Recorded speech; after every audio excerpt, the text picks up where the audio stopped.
But I'm a red-blooded American, and I will pay for the right to waste my money. Like a dumb shit.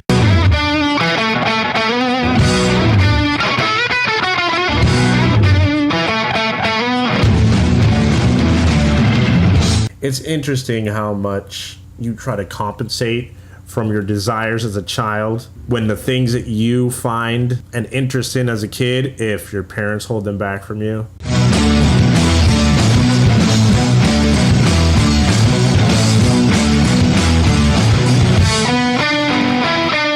And love always prevails, at least in the at least in Hollywood.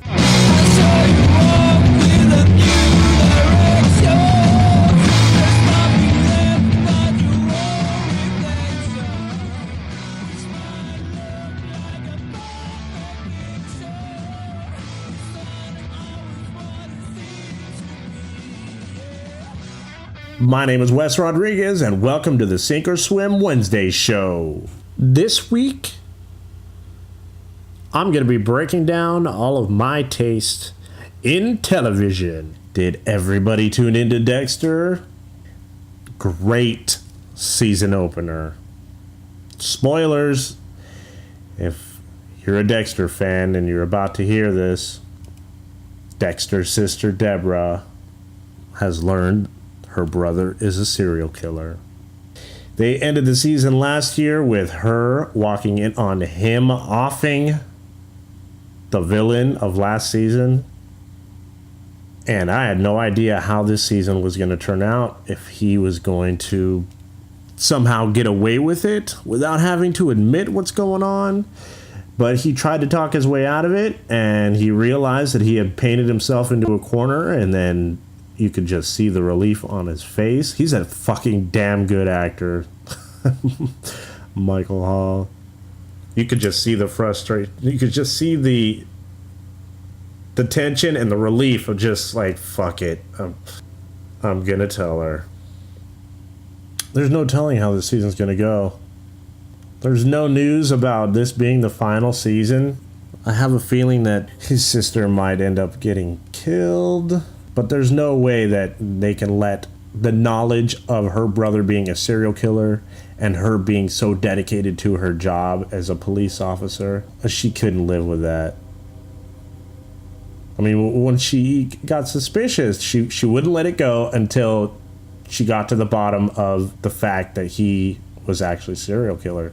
She just kept digging and digging and digging until she found proof and evidence that her suspicions were correct. So my predictions for this season will be as follows. I am pretty sure major characters are going to be knocked off. Deborah's previous love interest, Quinn, might end up getting killed, I think.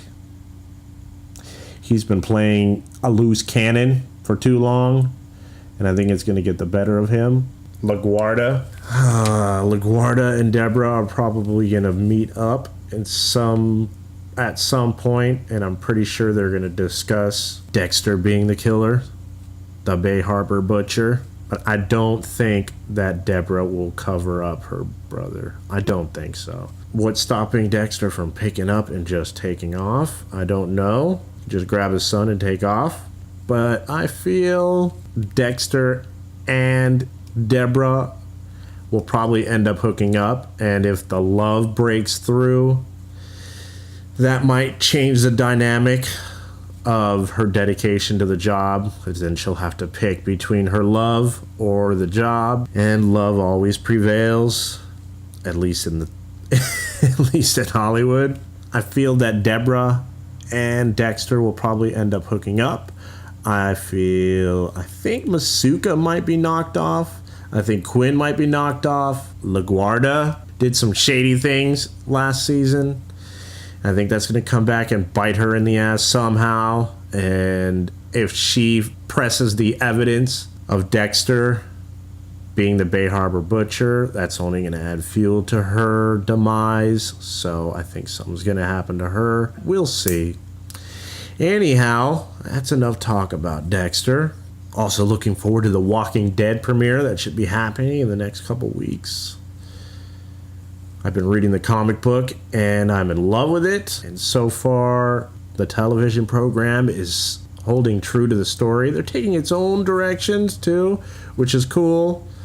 But they're staying true to the concept. The character developments in the book are being portrayed on television. The storyline is kind of taking some different avenues, but I'm looking forward to that. If any of you listeners haven't picked up on either of those shows, Walking Dead and Dexter will pay off. I really love television. It's interesting how much you try to compensate from your desires as a child when the things that you find an interest in as a kid, if your parents hold them back from you and shelter you, you truly compensate as an adult. My mom was pretty much the governing entity in my family. My father just backed her up and threw money at the problem whenever it became, whenever he had to get involved. When it came to television, she had strict rules. She had to watch The Simpsons with us. She monitored everything that we saw. And we weren't allowed to see cable, and it had to be educational programming or else we weren't allowed to watch it. So when I was old enough to spend the night outside of my home, I broke free. I watched all the horror flicks, and I got into sci-fi, video games, because all of that was kept from me as a kid. So you better believe I get the best out of my cable bill. And thank God for Netflix, too. Most of the television shows that I wasn't able to catch up to as a kid, I can find them on Netflix and get all caught up.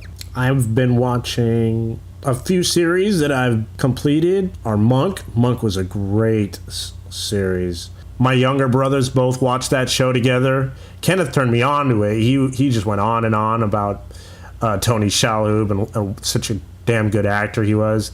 And he plays an obsessive compulsive detective, and I can kind of identify, I have a mild case of obsessive compulsive disorder, so I can relate to his eccentricities. Also, Ted Levine, who played Buffalo Bill in Silence of the Lambs, both kick-ass performers, and they play off each other so well. And as a side note, the VoiceOver YouTube Theater for show number 25 features Ted Levine as Buffalo Bill in the movie Silence of the Lambs, and I fucking crushed it. So check out VoiceOver YouTube Theater number 3. Also, other shows I would recommend, Arrested Development. For some reason, I don't know why that show never made it, and I didn't hear much about it when it was aired, but then I discovered it. A friend turned me on to it when he learned about my interest in comedy. It seems that TV show is legendary in the world of comedians.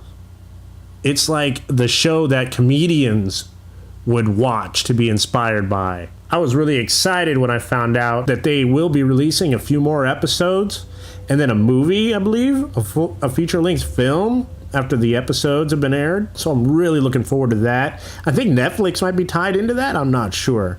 I'm really anticipating the release of that.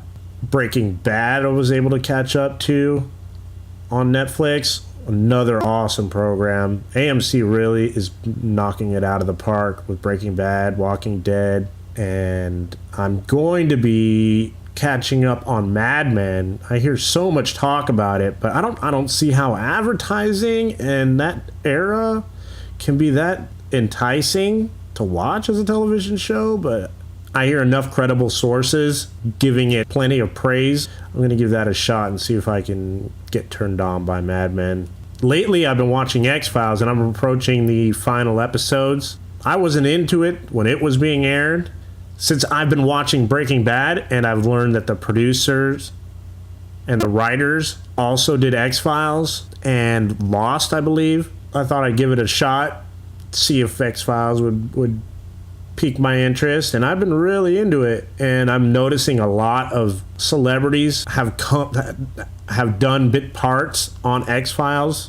Both of the lead characters for Breaking Bad have done separate episodes on X-Files.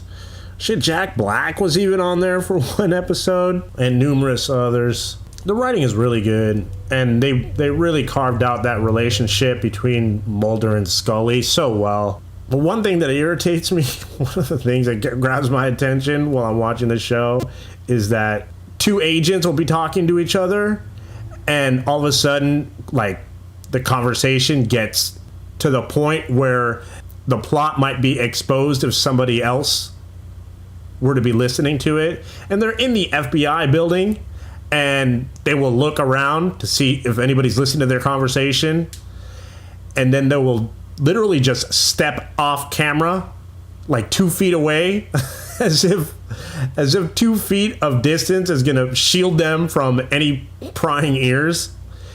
And if they're in the FBI building, I know, I get it, the X-Files is like everybody's against them, and that's their whole thing, is they're like the bastard child of the FBI. It just seems ridiculous if they just move a few paces and all of a sudden all like they're shielded, like the cone of solitude from Get Smart. I just find that it just seems so ridiculous when they do that. But that's my hyper obsessive attention to detail when I'm watching television shows. A lot of the time I try to pick them apart rather than just enjoy it. Also, I feel like I should mention Dirty Jobs. Been watching Dirty Jobs every single season, and Mike Rowe is a phenomenal host. On the spot, improvising and entertaining and digging for the material right on the spot. He's ridiculously talented, like quoting Shakespeare and recalling information with the precision of a veteran television host, and has an awesome sense of humor.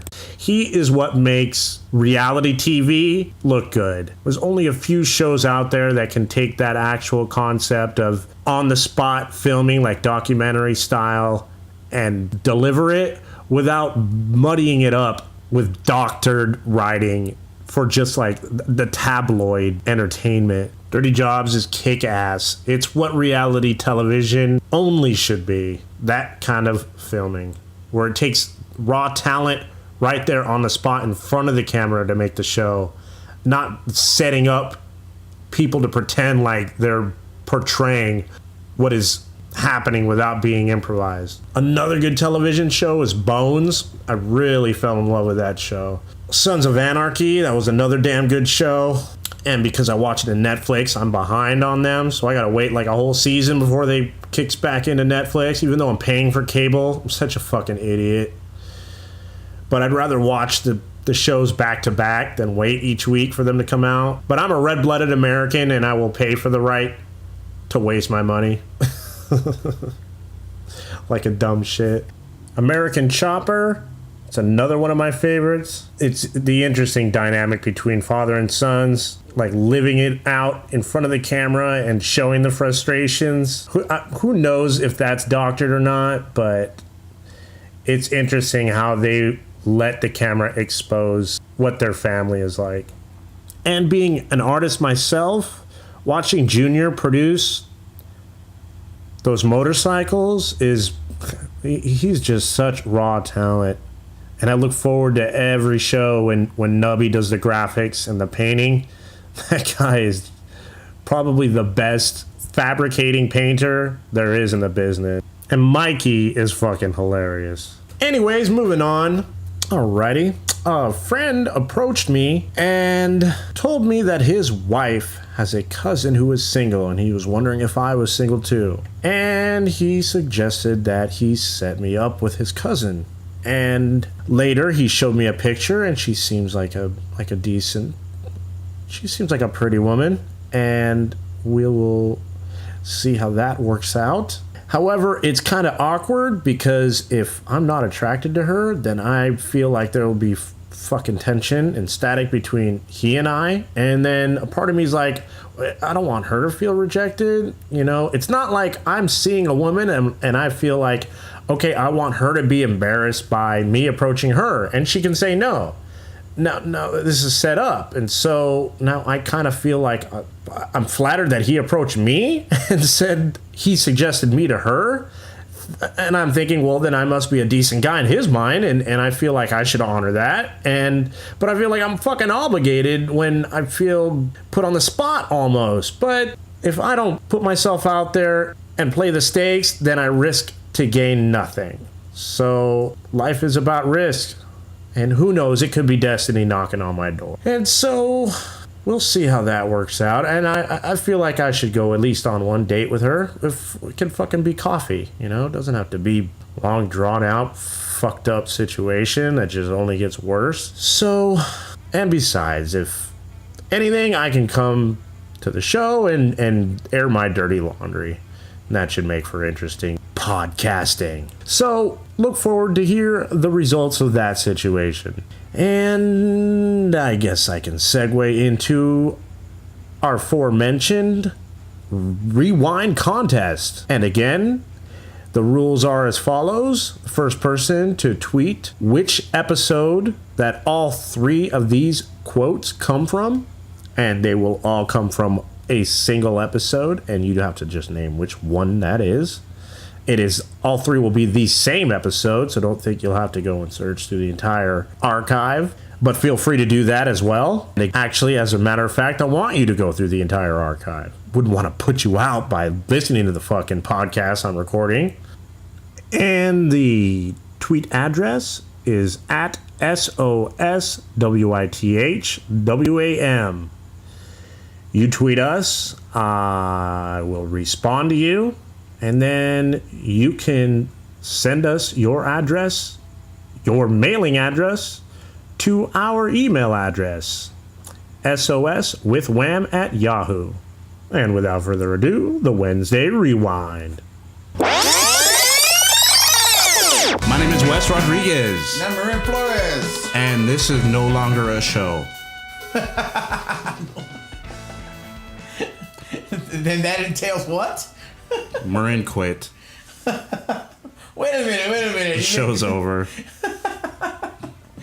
You make it sound like I'm the bad guy. I like to, when I do the repeat phone call. Right. With anybody. After somebody rejects me.